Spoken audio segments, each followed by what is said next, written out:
నమస్కారం. ఈటీవీ2 తీర్థయాత్ర కార్యక్రమానికి స్వాగతం.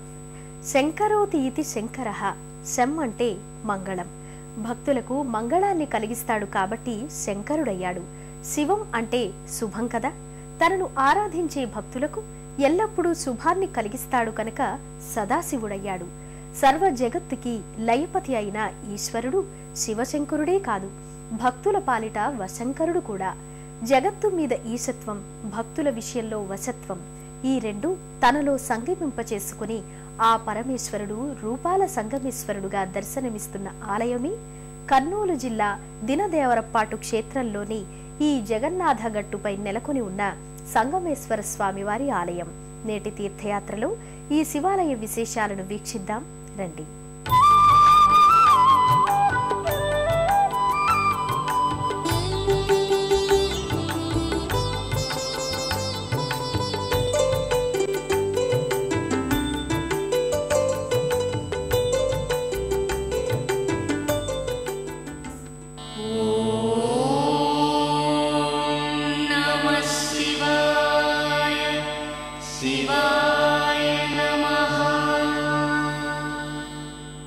ఈ క్షేత్రంలోని జగన్నాథగట్టుపై వెలిసిన రూపాల సంగమేశ్వర స్వామి ఆలయం మహిమాన్వితమైనది.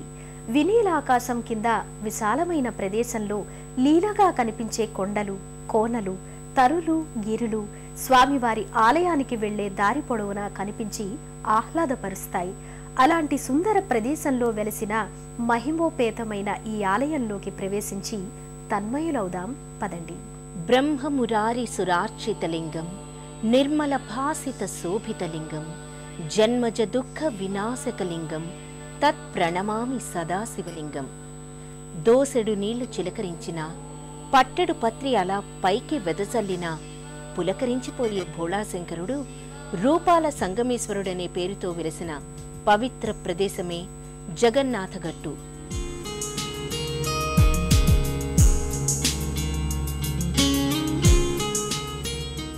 కర్నూలు నుండి 7 కిలోమీటర్ల దూరంలో ఉన్న ఈ కొండను జి పుల్లారెడ్డి కళాశాల మీదుగా వెళ్లే రోడ్డు మార్గం గుండా చేరుకోవచ్చు. ఈ ఆలయాన్ని చేరుకోవడానికి హైదరాబాద్ నుండి రైళ్లు, బస్సుల సౌకర్యం ఉంది. కృష్ణా, తుంగభద్ర నదుల సంగమ స్థానంలో ఉండిన ఈ ఆలయం శ్రీశైలం ప్రాజెక్టులో విలీనమైపోతున్న సందర్భంలో యథాతథంగా అక్కడి నుంచి ఈ ఆలయాన్ని మొత్తం ఈ ప్రదేశానికి తరలించి పునర్నిర్మించారు. ఈ కొండ మీది ఆలయానికి చేరుకునే దారిలో మొదట విఘ్న వినాశకుడైన వినాయకుడి ఆలయం దర్శనమిస్తుంది. 40 అడుగుల ఎత్తున నందీశ్వరుడు ఈశ్వర భక్తులకు స్వాగతం పలుకుతూ కనిపిస్తాడు. నంది అంటే ఆనంది అని అర్థం.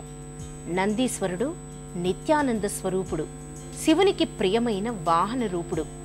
తన స్వామి ఆలయాన్ని సందర్శించడానికి వస్తున్న భక్తులు తనకు ఆప్తులు కదా, వారిని ఆలయానికి స్వాగతిస్తున్నట్లు అతి సుందరంగా కనిపిస్తాడు.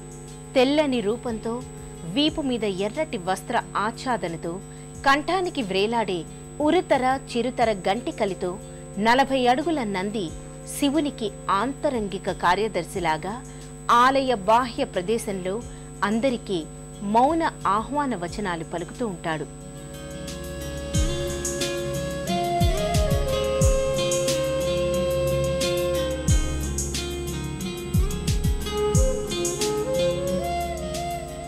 కనుచూపు మేర దూరం నుండే 60 అడుగుల ఎత్తున్న ఏకాదశ రుద్రుల్లో ఒకడైన ఆంజనేయ స్వామి భారీ విగ్రహం సాక్షాత్కరిస్తుంది.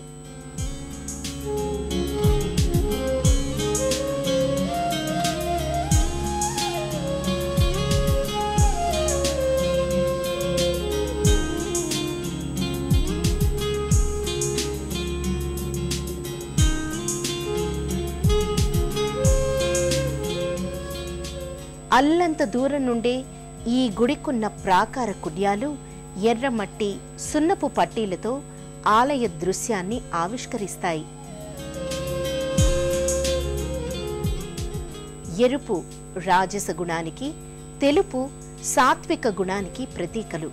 రాజస గుణం లేకుంటే సృష్టి జరగదు, సాత్విక గుణం లేకుంటే సృష్టి సవ్యంగా కొనసాగదు. ఈ ఆలయ రాజగోపురం 40 అడుగుల ఎత్తులో పంచకలశ ప్రతిష్ఠితంగా 3 అంతస్తులతో చూడముచ్చటగా ఉంటుంది.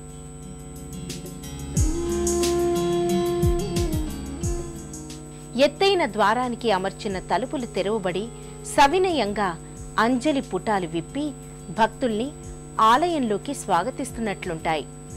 ఆలయ వాస్తు శాస్త్ర ప్రకారం నిర్మితమైన ఈ రాజగోపురం దేవతామూర్తుల ప్రతిమలతో మనోహరంగా ఉంటుంది. రూపాల సంగమేశ్వర స్వామి ఆలయంలోనికి ఈ గాలి గోపురం ద్వారా భక్తులు ప్రవేశించగానే ఆలయ ప్రాంగణంలో బలిపీఠం, ధ్వజస్తంభం దర్శనమిస్తాయి. స్వామివారికి నైవేద్యం సమర్పించిన తర్వాత ఆలయంలో 4 దిక్కులా బలిపీఠం దగ్గర ఉంచే బలిపిండాలు ఆలయాన్ని ఆశ్రయించుకొని జీవిస్తున్న పక్షులు, ఉడతల్లాంటి చిన్న చిన్న మూగజీవులకు ప్రాణాధారమవుతాయి. మన సంప్రదాయంలో దాగిన జీవ కారుణ్యమిది.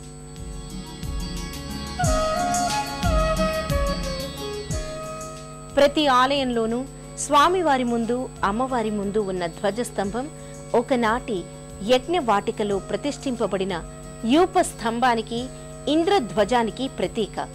ధ్వజస్తంభం ముందున్న బలిపీఠం ఆనాడు జంతు బలులను సమర్పించిన పీఠానికి ప్రతిరూపం.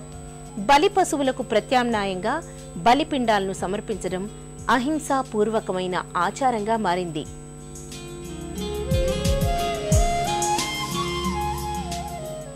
సంగమేశ్వర స్వామి గర్భాలయ గోపురం ఒక రథాకారంగా దృగ్గోచరమవుతుంది. ఆ రథం నుండి ఆకాశం ఎత్తుకు పైకి లేచిన దారుటెక్కం అంటే జెండా కర్రలాగా తామ్ర కవచాలంకృత ధ్వజస్తంభం దర్శనమిస్తుంది. ఈ ధ్వజస్తంభం మూలంలో వినాయక స్వామి ప్రతిమతో 40 అడుగుల ఎత్తుతో ఆలయంలో జరిగే అర్చనల ఉత్సవాల విశేషాల్ని ఆకాశలోకాలకు ప్రసారం చేస్తున్నదా అనిపిస్తుంది.